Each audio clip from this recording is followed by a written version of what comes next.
tapat, matatag at maaasahan balitang tama at totoo lamang dito sa Pilipinas Network. Magandang araw sa ating mga kababayan sa Pilipinas at sa buong mundo.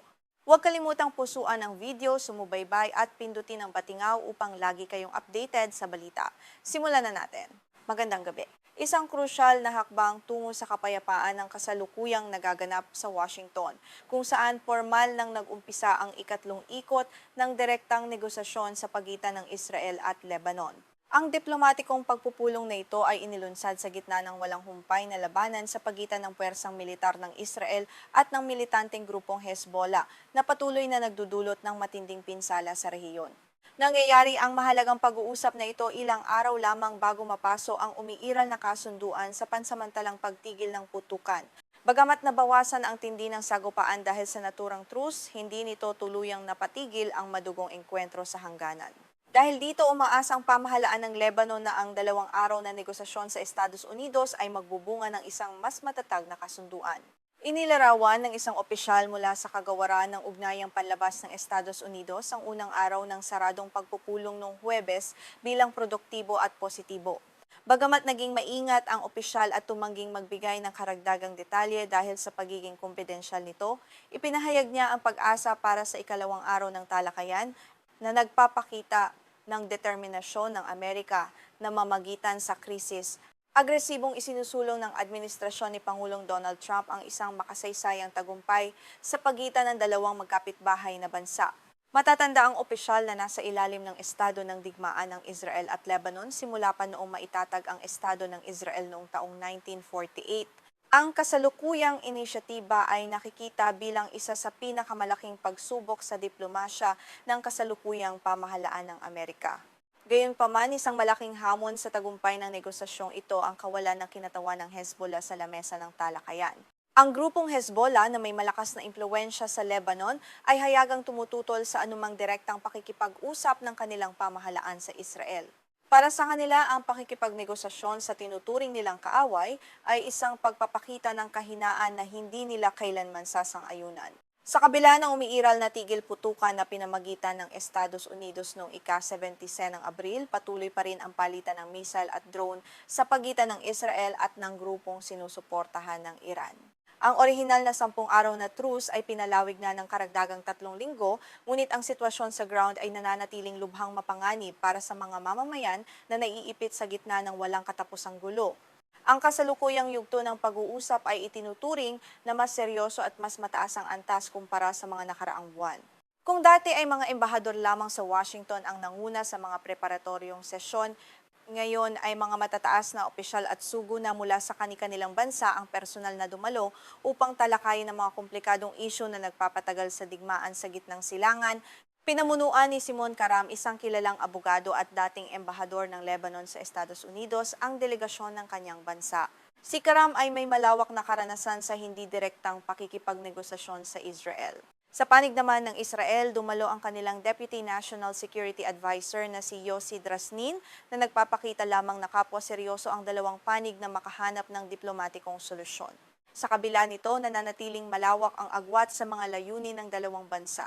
Nakatutok ang Israel sa pagdisarma o pagbawi ng mga armas ng Hezbollah at itinuturing ang negosasyon bilang unang hakbang tungo sa normalisasyon ng kanilang relasyong diplomatiko. Sa kabilang banda, nilinaw ng Lebanon na ang taming layunin nila sa ngayon ay isang kasunduan sa seguridad na magpapatigil sa karahasan ng walang normalisasyon. Ipinanawagan din ni Pangulong Donald Trump ang isang direktang pagpupulong sa pagitan ni Lebanese President Joseph Aoun at Israeli Prime Minister Benjamin Netanyahu. Gayunpaman, mariing tinanggihan ni Pangulong Aoun ang mungkahi na makipag-usap ng direkta kay Netanyahu sa kasalukuyang yugto. Ang hakbang na ito ay tiyak na magdudulot ng matinding pampulitikang backlash at kaguluhan sa loob mismo ng Lebanon.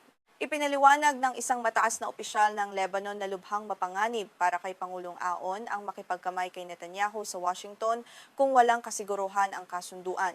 Kung mabibigo ang pag-uusap pagkatapos ng ganitong tagpo, maaaring magbunga ito ng matinding kaguluhan sa loob ng Lebanon at tuluyang masira ang kredibilidad ng bansa pati na rin ang imahe ni Trump bilang isang epektibong tagapamagitan. Gayunpaman, malaki ang tiwala ng Lebanon sa katapatan ni Pangulong Trump na tulungan ang kanilang bansa. Ayon sa ulat, naging maunawain si Trump sa mga dahilan ni Aon nang ipaliwanag nito ang sitwasyon. Iminungkahi ni Aon na kung makakamit ang isang kasunduan sa seguridad, handa siyang magtungo sa White House upang formal na lagdaan ito, isang ideya na buong pusong sinang-ayunan at nagustuhan ng Pangulo ng Amerika. Ang estratehiya ng Lebanon sa negosasyon ay malinaw. Unahin ang ganap na tigil putukan bago pag-usapan ang pag-atras ng mga sundalong Israeli mula sa kanilang teritoryo sa Timog Lebanon. Ayon sa mga opisyal, ang sensitibong usapin ng mga armas ng Hezbollah ay tatalakayin sa pamamagitan ng pampulitikang proseso sa loob mismo ng Lebanon kapag natapos na ang banta ng panlabas na agresyon mula sa puwersa ng Israel. Kung papayag ang Israel sa ceasefire at aalis sa Timog Lebanon, naniniwala ang mga opisyal na mapapapayag ang Hezbollah na isuko ang kanilang mga armas sa hukbong sandatahan ng Lebanon. Sa ilalim ng planong ito, maaaring sirain ng ilang armas, panatilihin ng iba, at posibleng payagan ng ilang kwalipikadong miyembro ng Hezbollah na sumapi sa opisyal na militar ng bansa upang mapanatili ang kapayapaan. Ngunit kabaligtaran nito ang pahayag ng embahador ng Israel sa Estados Unidos na si Yechiel Leiter. Sa isang panayam, sinabi niya na ang layunin ng Israel ay makamit ang ganap na kapayapaan na tila ba hindi umiiral ang Hezbollah. Kabilang dito ang pagbubukas sa mga hangganan, embahada, bisa at turismo. Idiniyak din niya na ang anumang kasunduan ay nakasalalay sa matagumpay na pagbuwag at pagdisarma sa grupong Hezbollah. Habang nagpapatuloy ang diplomasya sa Washington, patuloy namang dumadaloy ang dugo sa ground. Ilang oras bago magsimula ang pag-uusap, isang drone ng Hezbollah ang sumabog sa loob ng Israel na nagresulta sa pagkasugat ng 3 sibilyan, kung saan 2 sa kanila ang kritikal. Ito ang kauna-unahang pagkakataon na may nasugatang sibilyan sa panig ng Israel mula nang ipatupad ang kasunduan sa tigil putukan. Nahihirapan ng militar ng Israel na pigilin ang madalas na pag-atake ng mga drone ng Hezbollah sa kanilang mga puwersa sa Timog Lebanon at sa hilagang bahagi ng Israel. Bilang ganti, naglunsad din ng Israel ng mga mapanirang airstrike. Kamakailan, binomba ng Israel ang 7 sasakyan sa pangunahing highway sa timog ng Beirut na nagresulta sa pagkamatay ng 12 katao kabilang ang isang ina at kanyang 2 anak. Hindi natapos doon ang pag-atake dahil ang mga sumunod na airstrike ng Israel sa Timog Lebanon ay pumatay pa ng karagdagang 10 katao kabilang ang 6 na bata. Ayon sa Kagawaran ng Kalusugan ng Lebanon, ang patuloy na karahasan ay nagpapakita lamang na ang deklarasyon ng tigil putukan ay nananatiling nasa papel lamang habang ang mga inosenteng sibilyan, lalo na ang mga kabataan, ang nagbabayad ng pinakamataas na presyo. Mula namang simula ang digmaan noong ika-2 ng Marso, umabot na sa 2,876 na tao ang napatay sa Lebanon, kabilang ang 400 mula nang ipatupad ang nominal na ceasefire. Sa panig naman ng Israel, 18 sundalo at 2 sibilyan ang nasawi, habang 6 na peacekeeping forces ng United Nations ang kumpirmadong namatay matapos maipit sa gitna ng labanan. Sa huli, ang kapalaran ng milyon-milyong mamamayan sa Lebanon at Israel ay nakasalalay sa kinalabasan ng mga diplomatikong pag-uusap na ito sa Washington.